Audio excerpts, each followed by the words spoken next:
Suite des matins avec l'une de ces informations, vous savez, qui généralement passe sous les radars. Ces lois un peu étranges. Le Sénat a créé jeudi 11 avril un délit d'entrave pour sanctionner plus sévèrement l'action d'empêcher de chasser. Je répète, l'action d'empêcher de chasser. C'est la raison pour laquelle nous avons décidé de consacrer une matinale aux droits des animaux et au bien-être animal avec vous. Tout d'abord, Brigitte Gauthier, bonjour. Bonjour.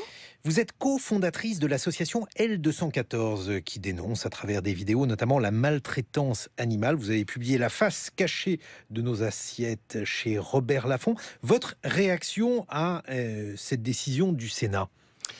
Quelque part, elle n'est pas étonnante. Aujourd'hui, on a des parlementaires et un gouvernement qui agissent totalement à l'encontre des intérêts des animaux. On l'a vu pendant la loi alimentation en 2018, où des mesures tout à fait consensuelles, tout à fait simples, comme l'interdiction des cages pour les poules pondeuses, ou l'instauration d'un contrôle obligatoire dans les abattoirs sur les postes où les animaux sont encore en vie ou sont mis à mort, tout a été rejeté.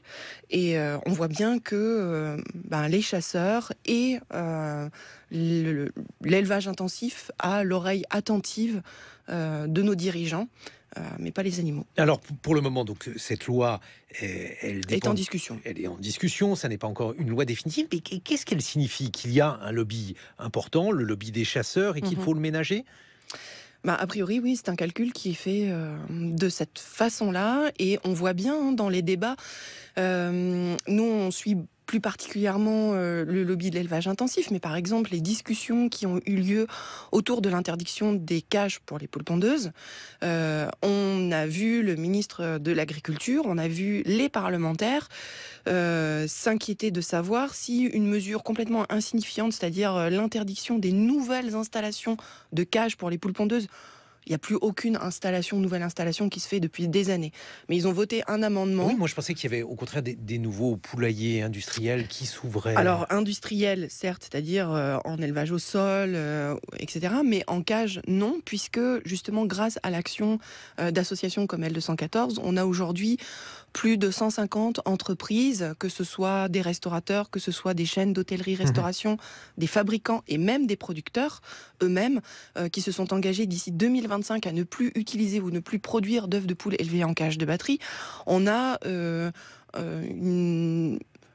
plus d'opportunités quelque part pour l'élevage en cage. Et donc, du coup, au moment du vote de cette loi, on a vu sur les bancs de l'Assemblée les députés s'agiter en disant « Mais est-ce que les professionnels de l'œuf sont d'accord avec cette loi qui ne change rien puisqu'elle entérine juste l'existant ?»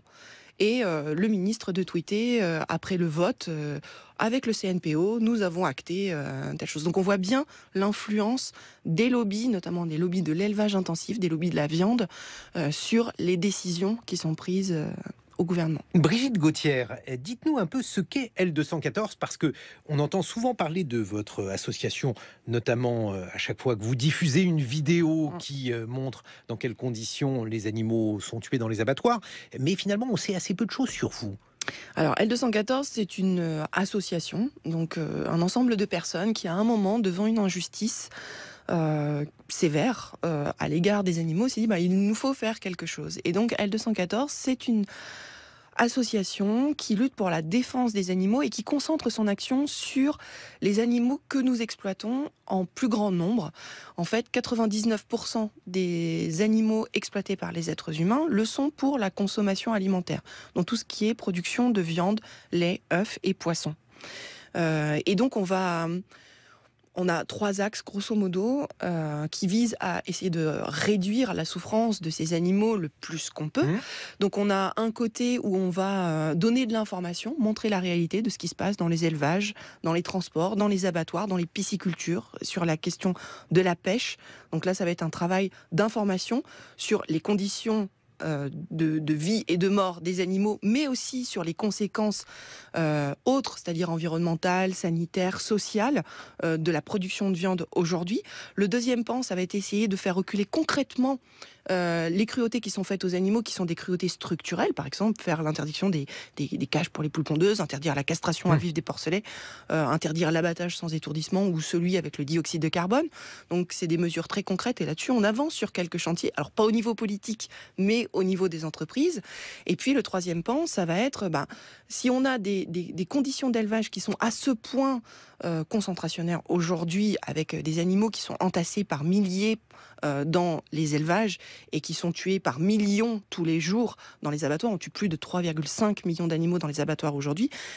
C'est parce qu'on consomme énormément. Et donc, il y a à jouer sur notre consommation, faire baisser la consommation. Et L214 est une association abolitionniste, c'est-à-dire qu'à partir du moment où on reconnaît que les animaux sont des êtres doués de sensibilité, qui ont l'envie de vivre, voilà, qu'on n'est pas obligé, on n'est pas dans le besoin, dans la nécessité de consommer des produits d'origine animale pour vivre en bonne santé, nous, en tant qu'êtres humains, alors on devrait se poser des questions sur la légitimité de continuer à faire tuer des animaux aujourd'hui, alors qu'on n'en a pas besoin. Mais alors, justement, quel est votre programme à cet égard, Brigitte Gauthier? Parce que la question animale est aujourd'hui dans l'actualité. C'est quelque chose dont on parle, mais il y a des contours extrêmement flous. Alors, est-ce que L214, par exemple, c'est une association de Khmer vert? Est-ce que vous voulez nous mettre au tofu immédiatement? Quels sont vos buts? Est-ce que vous êtes, par exemple, favorable au véganisme? D'ailleurs, il ne serait pas inutile, à mon avis, de rappeler ce que désigne ce terme.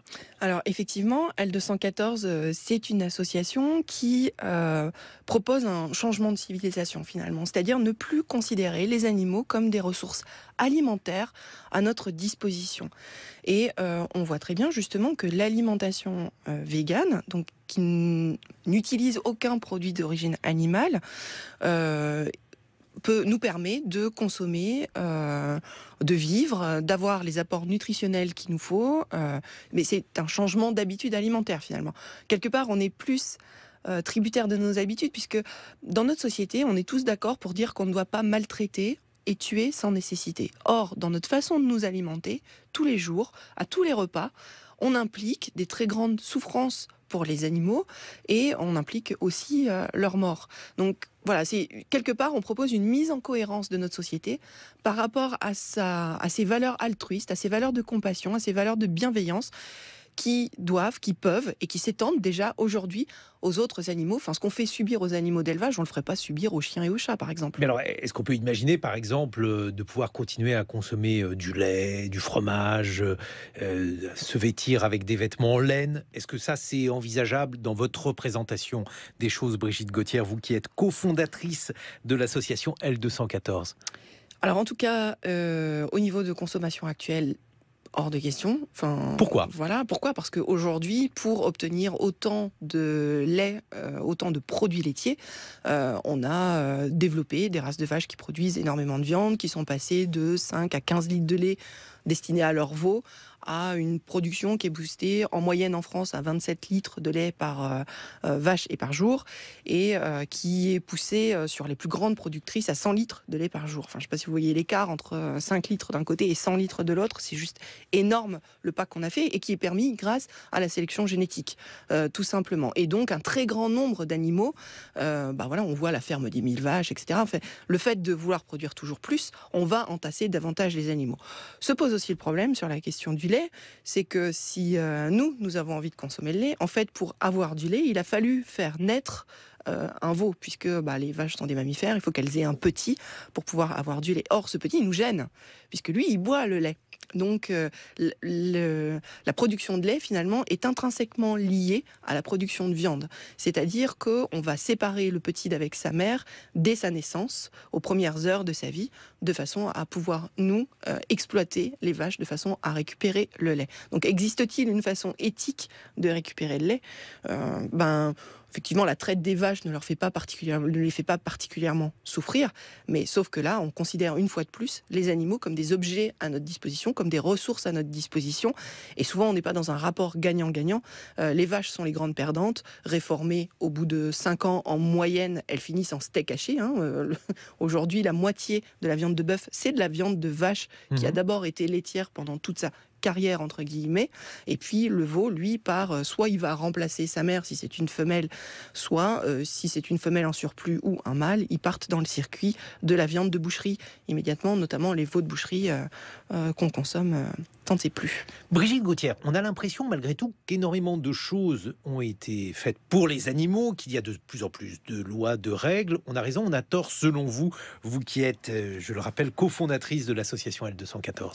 Eh bien, on a beaucoup de paroles, beaucoup de blabla, mais on a finalement très peu d'actions. On n'a jamais autant exploité et tué d'animaux qu'aujourd'hui, où effectivement on n'a jamais eu peut-être autant de débats, de discussions autour de la condition animale. Alors, c'est pas un sujet nouveau, hein. Pythagore, entre deux triangles rectangles déjà, il s'interrogeait sur la légitimité de faire mettre à mort des animaux pour les manger, alors que lui-même déjà à l'époque, et il n'avait pas toutes les études de nutrition et de diététique qu'on a aujourd'hui à notre disposition, ne pouvait pas affirmer que c'était pas un besoin, qu'il n'allait pas avoir de carence, etc. Aujourd'hui, on sait faire autrement, assez facilement, et pour autant, on n'y va pas nécessairement.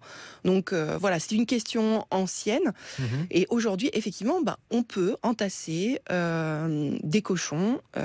Aujourd'hui, on tue 25 millions de cochons par an, 95% d'entre eux viennent d'élevage, sans aucun accès à l'extérieur, élevés sur du caillebotis, c'est-à-dire des sols ajourés. En fait, ils sont élevés au-dessus de leurs excréments. Les truies sont enfermées dans des cases quand elles mettent bas avec leurs petits qui viennent téter au travers de barreaux. Elles peuvent juste se lever, se coucher, elles peuvent pas faire un pas en avant, pas un pas en arrière. Les poulets, on a des poulets qui sont des poulets à croissance rapide, qui grossissent 4 fois plus vite qu'en 1950. Ça développe chez eux, alors évidemment, énormément de muscles, c'est ce qu'on cherche à avoir. On cherche à avoir de la viande, mais ça se fait au détriment de leur santé. Ils développent des boiteries, ils ont des problèmes pulmonaires, des problèmes cardiaques. Voilà, donc, et c'est 83% des poulets qui sont élevés de cette façon-là. Ça représente à peu près 600 millions de poulets élevés dans ces conditions, dans des bâtiments fermés, sans aucun accès à l'extérieur et dans des conditions de santé vraiment mauvaises. Bon, mais il existe des labels, il existe un certain nombre de pratiques qui sont garanties dans des élevages. Est-ce que, dans ce cas-là, vous conseilleriez de s'orienter tout d'abord vers ce type d'élevage, Brigitte Gauthier ? Alors effectivement, il y a la question des labels. Alors il y en a plein qui veulent rien dire, hein. Les indications géographiques, les AOP, AOC, enfin voilà, vous pouvez avoir label aussi... rouge, ça veut dire quelque chose? Alors le label rouge, ça dépend pourquoi. Effectivement, sur un certain nombre de labels rouges, les animaux ont au moins un accès à l'extérieur, ce qui est quand même moins pire que d'être enfermé dans une cage, par exemple. Mais néanmoins, par exemple, pour le label rouge, pour les cochons, certains ne sortent pas à l'extérieur, n'ont pas d'accès à l'extérieur. Donc voilà, ce qui est un critère quand même assez important par rapport aux impératifs biologiques de l'espèce, par rapport au fait ou non de pouvoir avoir un certain nombre de comportements qui sont possibles. Dans les cages, les poules, elles peuvent pas étendre les ailes sans se gêner les unes les autres. C'est la même chose pour les poulets. Pour les lapins, dans les cages, on a 6-7 lapins par cage, entassés les uns sur les autres. C'est eux qui reçoivent d'ailleurs le plus d'antibiotiques par rapport au nombre qui sont le plus exposés, en tout cas à l'antibiothérapie, par des conditions d'élevage qui sont particulièrement difficiles. Donc les labels, c'est moins pire au niveau de l'élevage. Au niveau de l'abattage, ça reste la même chose. C'est les mêmes modes d'abattage qui sont appliqués. On a montré d'ailleurs les images des abattoirs comme le Vigan, Alès, Moléon-Lichard, qui étaient avec des animaux qui étaient tués en circuit court, en différents labels, certifiés bio.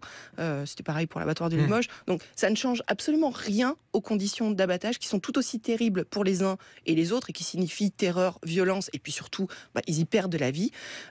Et au niveau des conditions d'élevage, c'est un peu moins pire, mais même en bio, vous avez le droit de castrer à vif, par exemple, des cochons. Bon, alors, on continuera à discuter vos arguments dans quelques instants, puisque vous serez en compagnie de Paul Ariès, qui a un point de vue différent sur la condition animale. Mais malgré tout, il y a dans vos aspirations, vos demandes, Brigitte Gauthier, quelque chose qui est en quelque sorte très éloigné des aspirations des Français et des personnes qui aspirent à manger de la viande, à en manger plus qu'auparavant. Et le fait de manger de la viande fait partie, ou faisait partie, je ne sais pas quel temps employé, de l'élévation du niveau de vie et de l'élévation du bien-être humain. C'est paradoxal, mais c'est ainsi. Qu'est-ce que vous rétorquez à cela ?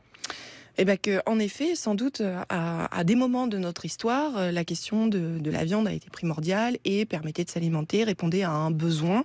Et encore aujourd'hui, dans certaines régions du monde, ça peut encore être le cas. Maintenant, on est en France, on est même en surconsommation de produits d'origine animale, qui nous provoque un certain nombre, enfin qui offre une prévalence à un certain nombre de maladies. Voilà, on a certains types de cancers, certains types de diabète, la cholestérolémie. Voilà, aujourd'hui, ça nous pose même des problèmes de santé publique par rapport à l'antibiorésistance, de par la façon dont on élève les animaux, les grippes aviaires, les grippes porcines, etc. En fait, la consommation de produits d'origine animale aujourd'hui pose d'autres problèmes. Et puis, enfin... Vous voulez dire qu'on ne se fait pas du bien? On se fait pas forcément du bien. Après, on n'est pas en train de dire que si on mange de la viande, forcément on se mange en danger. Si on mange de la viande modérément, ou si on consomme vegan, enfin, on n'est pas en danger. Il y a pas de, c'est pas une question de santé des êtres humains. C'est une question de santé des animaux, puisque eux ils y perdent de la vie. Et c'est une question de positionnement éthique vis-à-vis des animaux, qui, comme nous, sont des êtres sensibles. On a eu la déclaration de Cambridge en 2012 qui reconnaît que les animaux sont des êtres conscients.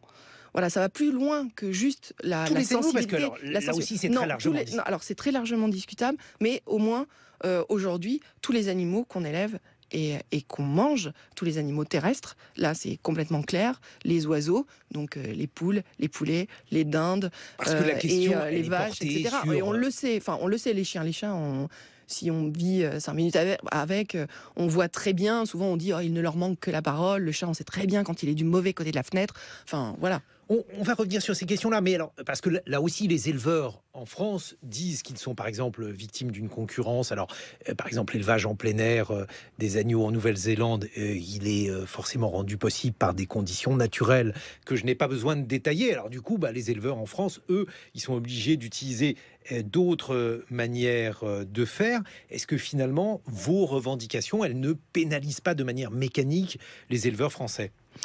Alors, nos revendications, elles portent sur un système aujourd'hui qui fait qu'on considère vraiment les animaux comme de la matière première à notre disposition. Donc, non, je crois pas. Enfin, nos revendications, elles amènent à diminuer la consommation et effectivement à être un peu plus attentifs pour ceux qui continuent à consommer des produits d'origine animale, un peu plus attentifs aux conditions d'élevage et d'abattage des animaux. Bien que sur les conditions d'abattage, on n'a rien du tout comme moyen. Enfin, tous les abattoirs pratiquent la même chose. Donc voilà, mais non, je dirais pas qu'on est du tout sur ces considérations-là. Brigitte Gauthier, l'une des fondatrices de l'association L214, La face cachée de nos assiettes, c'est le livre que vous avez publié chez Robert Laffont. Je vous ai permis d'exposer vos thèses afin de mieux comprendre quelles étaient vos revendications, et on les discutera dans quelques instants en compagnie de Paul Ariès, qui est politologue spécialiste de l'alimentation, qui se définit comme militant écologiste mais qui a un point de vue différent sur la condition animale. Il est 8h sur France Culture, très bon réveil à tous.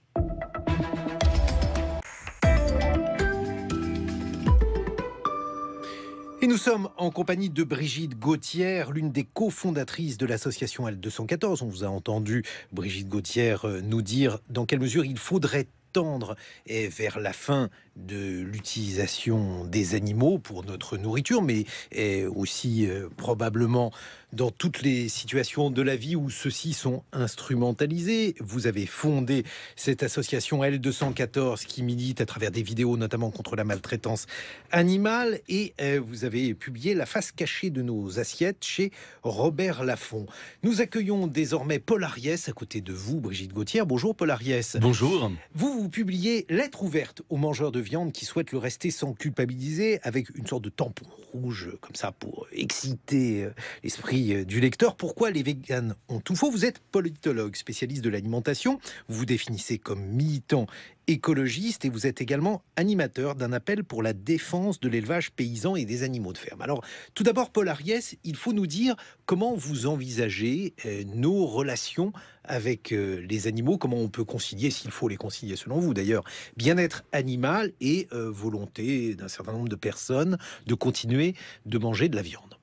Vous avez raison, je ne suis pas dans un combat binaire gentil-méchant. j'essaye, avec beaucoup d'autres, de définir ce que pourrait être une troisième voie entre, d'un côté, la production industrielle de protéines animales à bas coût, ce que j'appellerais la sale viande, et d'un autre côté, les fausses viandes, c'est-à-dire toujours plus d'industrialisation, de productivisme. Et moi, je ne défends pas mon droit au beefsteak, je défends avant tout le droit à l'alimentation de 8, 9, 10 milliards d'humains. Je défends le droit à vivre d'1,2 milliard de petits paysans. Et si je m'en suis pris à ce qu'on appelle aujourd'hui le véganisme, c'est d'un point de vue écologique, d'un point de vue antiproductiviste, et parce que je considère que finalement le véganisme est aujourd'hui un peu l'idiot utile du capitalisme productiviste qui veut effectivement finir avec toute forme d'élevage, et pas simplement avec l'élevage industriel, pour développer les biotechnologies alimentaires. Alors ça, c'est quand même assez contre-intuitif parce que les véganes sont pour la plupart des militants plutôt anticapitalistes, plutôt classés au contraire dans l'opposition du système productiviste actuel. Donc il faut que vous nous expliquiez ce que vous visez là, Paul Ariès. Alors déjà, le véganisme est une grande famille, avec ses courants et ses sous-courants. Mais moi, mon premier objectif était de... Paul Ariès, quel courant et sous-courant? Alors, vous avez cité effectivement la présence de milieux, je dirais, anticapitalistes. Et c'est certain. Et c'est vrai que je préfère fortement discuter avec Brigitte, une militante anarchiste assumée et de longue date, plutôt qu'avec des milieux végans. On va lui demander, parce qu'elle est à côté de vous. Je ne sais pas si elle est... On se pose des questions en fait en étant antispéciste, c'est-à-dire en remettant en question cette frontière qu'on a mis, qui fait qu'aujourd'hui notre envie, notre désir de manger de la viande passe avant même la considération pour la vie des animaux. On est dans une démarche bienveillante, mais qui est bienveillante à l'égard de tout le monde. C'est-à-dire on dénonce un système, on n'est pas contre des personnes, on est contre un système. Et du coup, ce système, effectivement, aujourd'hui, on voit que nos systèmes économiques, nos systèmes politiques créent beaucoup de souffrance aussi pour les humains. Vos informations juste avant, là, elles étaient juste édifiantes à ce sujet aussi, quoi. On continue de massacrer, de s'entretuer finalement entre humains. Donc, effectivement, la question animale, c'est comment on étend... C'est une bonne manière aussi de répondre, parce qu'on a eu quelques commentaires. On les a à chaque fois qu'on parle de la condition animale, de dire qu'on devrait s'occuper des êtres humains. Non, on a un très bon exemple, c'est Mathieu Ricard, qui est à la fois un humaniste reconnu et à la fois un antispéciste, en disant que la façon dont on traite les animaux aujourd'hui n'est pas correcte. Mais alors, juste sur un point pour répondre à Paul Ariès avant de lui redonner la parole, est-ce que vous vous considérez comme une militante anticapitaliste? Est-ce que ça a un sens pour vous? Est-ce que ça ne fait pas du tout partie de votre univers mental? Là, c'est une question qui est plutôt personnelle. Après, L214, nous, on est vraiment une association... Je la pose à vous, Brigitte. Je vous la pose à vous. Oui, mais ma parole, elle emporte aussi l'ensemble de mon association. Est-ce que c'est un combat de gauche? C'est un combat qui s'intéresse aux gens... vraiment aux individus, essayer de faire le moins de mal possible, essayer de vivre le mieux possible en causant le moins de tort possible. C'est une question qui vous embarrasse un peu. Non, qui m'embarrasse pas un peu. Effectivement, aujourd'hui, on voit bien que la question du capitalisme est une question importante aussi, sur laquelle on peut aller. Mais quelque part, vouloir nous emmener sur ce terrain-là, ça n'a rien à voir. Enfin, ce que propose Paul Ariès en disant moi je suis pas dans les gentils méchants. Nous aussi on n'est pas dans les gentils méchants. On est en train de dénoncer un système qui crée une grande souffrance pour les animaux, mais aussi une grande souffrance sociale. On peut parler des conditions de travail des ouvriers d'abattoirs ou des éleveurs aussi qui souffrent également avec des revenus qui sont très bas pour un investissement qui est très fort. Et je ne parle pas que des éleveurs, des élevages intensifs, mais l'ensemble. Et puis la voie du milieu pour les animaux, enfin on les tue à moitié.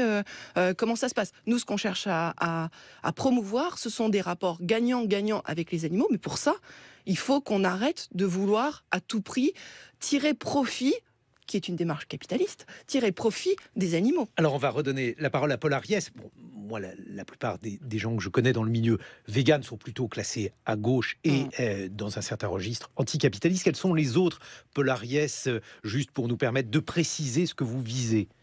Moi, j'ai écrit en fait cette lettre ouverte pour déconstruire tous les faux arguments concernant, je dirais, le véganisme abolitionniste, c'est-à-dire qui entend bien effectivement interdire non seulement l'élevage, mais la consommation de viande. C'est-à-dire que l'élevage paysan n'est responsable ni de la faim dans le monde, ni du réchauffement climatique, ni de la crise sur l'eau. Et j'ajoute qu'il n'est pas possible de manger ou de vivre, même quand on est végan, sans tuer d'animaux. Et ce premier objectif qui était le mien est largement réussi, puisque nous avons construit une réponse collective politique en lançant un appel pour la défense de l'élevage paysan et qui a été co-signé aussi bien par la Confédération paysanne, par le MEDEF, par Nature et Progrès, du côté, je dirais, des consommateurs, par Slow Food International, et puis par toutes les grandes figures de l'écologie. Eh bien, cet appel, il nous dit que la vraie opposition n'est pas entre les protéines animales et les protéines végétales, ça c'est du spectacle. La vraie opposition est entre la production industrielle de protéines animales et végétales, et d'un autre côté, ce qu'on appelle l'élevage paysan, l'agriculture paysanne, c'est-à-dire la défense d'1,5 milliard de petits paysans à l'échelle mondiale. Bon, mais alors, là aussi, parce qu'on les connaît, ces petits éleveurs, effectivement, ils sont généralement dans des conditions assez problématiques. En plus, il y a des problèmes qui se greffent là-dessus, le problème du loup, par exemple, et un problème supplémentaire, Paul Ariès. Mais l'une des questions qui se posent est aussi le coût de l'alimentation. Il est quand même au cœur du débat en France, notamment avec la protestation des Gilets jaunes. Et là, on se demande comment cet élevage paysan, il pourrait satisfaire... Alors, non pas les militants de L214, mais cette fois-ci, les gens qui veulent manger de la viande et n'ont pas vraiment les moyens de le faire.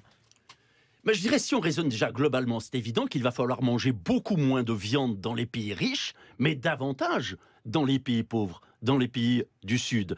Et puis j'ajouterais que si on regarde, y compris par rapport à la question des abattoirs, je dirais, moi je partage le constat sur les conditions effroyables dans un certain nombre d'abattoirs.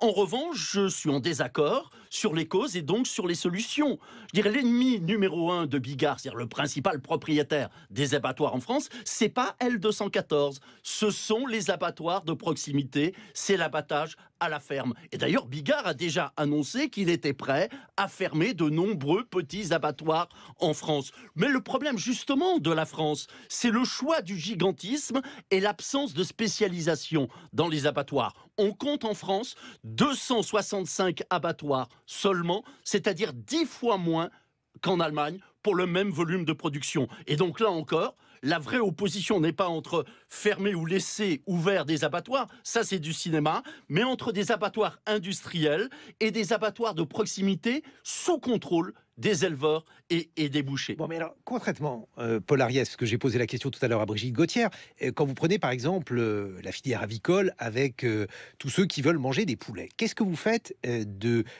ces différents types de poulets? Certains ont des labels, d'autres n'en ont pas. On sait très bien qu'il existe des poulets qui sont des poulets élevés en batterie, dans des conditions voilà, que chacun connaît et que d'aucuns trouveront insupportables. Est-ce que vous supprimez ce type d'élevage? Est-ce que vous obligez du coup les gens à manger moins de poulet mais à le payer plus cher? Qu'est-ce que vous faites, vous? Alors je crois que la première chose, c'est qu'il faut défendre la biodiversité, à la fois végétale et animale. Et puis je crois qu'on ne manque pas d'imagination pour donner le droit à l'alimentation à tout le monde.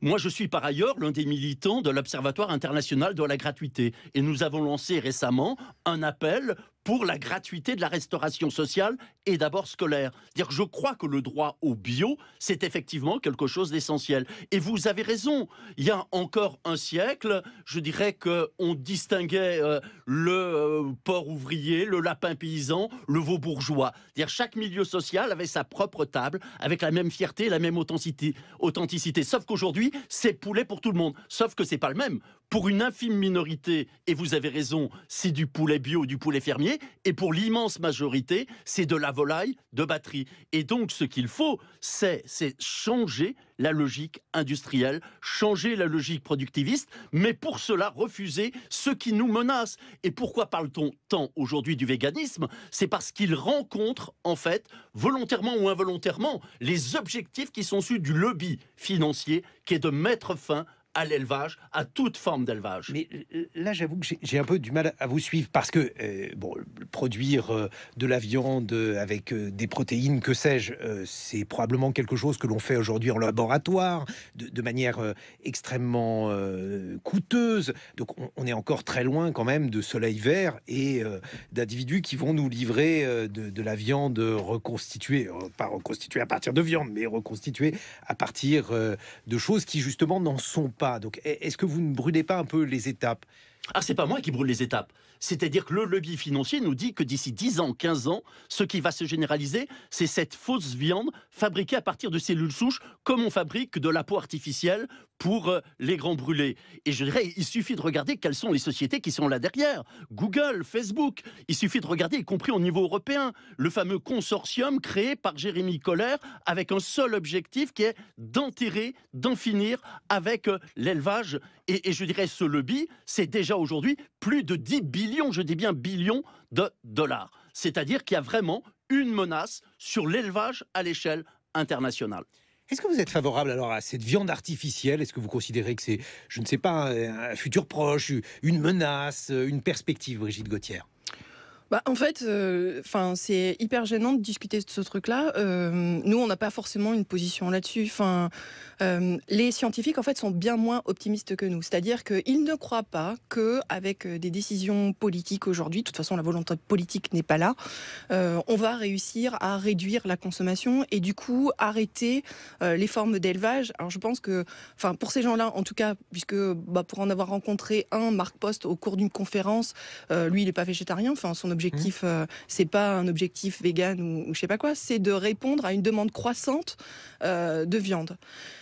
Et du coup, il est moins optimiste que nous, puisque nous, on pense que finalement, en exposant les arguments, en montrant la façon dont on sont élevés et tués les animaux, on va pouvoir encourager les gens à changer leur mode d'alimentation. Alors, avec Monsieur Ariès, on diffère sur juste un point, finalement, c'est le fait de considérer les animaux comme de la nourriture à notre disposition ou pas. Ensuite, je pense que c'est notre seul point d'écart. J'aimerais quand même, excusez-moi Brigitte Gauthier, je vais juste vous embêter à nouveau. Oui. Est-ce que finalement la perspective de faire de la viande avec des cellules souches, ça n'est pas une manière de perfectionner le tofu? Je le dis de manière un peu caricaturale, parce que le fait d'utiliser un substitut de viande, est-ce que ça vous paraît être une bonne solution, une mauvaise? Ce marché-là ne s'adresse pas du tout aux véganes.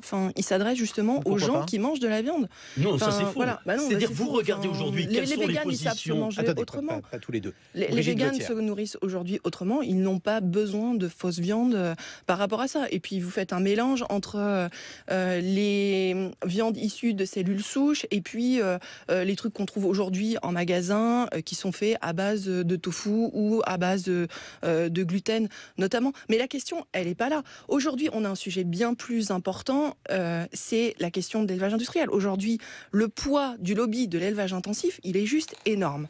Et là, au lieu d'avoir un front commun qui va combattre l'élevage intensif, c'est 80% des animaux qui sont aujourd'hui dans des élevages fermés sans avoir d'accès à l'extérieur et des projets qui continuent de se faire. On peut parler des 17 000 porcs sortis à Escoubès.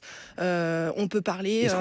Escoubès, c'est dans les Pyrénées Atlantiques, si je ne me trompe pas. Et on a comme ça tout un tas de projets gigantesques pour continuer d'enfermer. Et donc là, on a... Des combats à avoir ensemble autour de cette question des conditions d'élevage des animaux qui est l'urgence aujourd'hui. Nous, on continue de propulser l'idée qu'on pourrait avoir un monde gagnant-gagnant où les animaux ne seraient plus utilisés comme ressources alimentaires. Mais quelque part, ça, c'est le truc de demain. Aujourd'hui, les industriels, c'est de la viande industrielle qui nous manque. Et en fait, votre modèle, il est vegan quand même à 90%. Alors, Paul Ariès, Paul Ariès, en fait, c'est un vegan. Peut-être que c'est un vegan qui... Non, mais qu'est-ce que l'on fait de ces 80% d'animaux, nous dit Brigitte Gauthier, qui aujourd'hui sont dans des conditions tout à fait insupportables pour notre sensibilité? Alors, en tout cas, je pense la vôtre aussi, d'ailleurs. Mais bien sûr, c'est-à-dire qu'il faut changer, c'est évidemment, de système d'élevage. Mais je ne peux pas laisser dire un certain nombre de contre-vérités. Par exemple, L214 refuse de nous aider pour développer les abattoirs de proximité ou l'abattage à la ferme, qui serait bien meilleur pour effectivement les animaux, pour les éleveurs. Sa politique, c'est une politique de la terre brûlée. C'est-à-dire que systématiquement, l'objectif, mais ils le reconnaissent de façon un peu feutrée, c'est l'abolition de l'élevage. Et qu'on ne nous dise pas que les milieux végans ne sont pas les VRP des fausses viandes industrielles. Je dirais, sur la propagande que vous diffusez en destination des enfants, vous présentez cette fausse viande comme la viande du futur. Prenez l'association animaliste Gaïa en Belgique, elle promeut ces fausses viandes. Prenez Paul Shapiro, l'un des principaux végans à l'échelle mondiale, qui vient de publier un ouvrage salué comme le Washington Post, comme le livre de l'année. C'est le meilleur VRP possible de ces fausses viandes. Donc il y a effectivement aujourd'hui une convergence entre les milieux végans et puis effectivement le lobby financier et même une partie du lobby de la viande, ce qu'il y a de pire. C'est-à-dire que la principale entreprise au monde en matière de production de viande, Tyson Foods, a pour objectif de devenir une entreprise végane. Brigitte Gauthier. Alors, sur la question des abattoirs mobiles, les abattoirs mobiles, aujourd'hui, vous avez dit, il y a 265 abattoirs en France. Il n'y en a pas 265, il y en a 1000 qui tournent à plein régime et qui tuent un peu plus de 3,5 millions d'animaux par jour. Alors, je ne vois pas comment, aujourd'hui, les abattoirs mobiles pourraient solutionner ce truc-là. Aujourd'hui, dans les abattoirs, on a 80% des abattoirs qui ne répondent pas aux normes.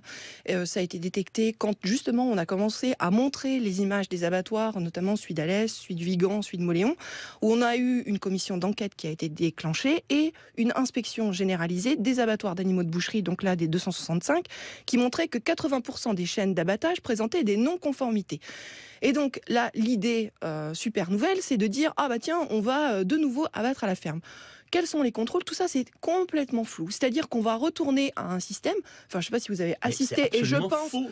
La tuerie du cochon, laissez terminer, Brigitte la Gauthier, tuerie du et cochon je vous donnerai la à parole, laquelle Paul on Ariès. assiste dans les fermes, enfin, elle n'est pas, pour le cochon en tout cas, elle est vécue de façon aussi terrible. Les abattoirs mobiles ne peuvent pas répondre aujourd'hui à la demande de viande qui est absolument extraordinaire. Et je reviens sur ce que je dis.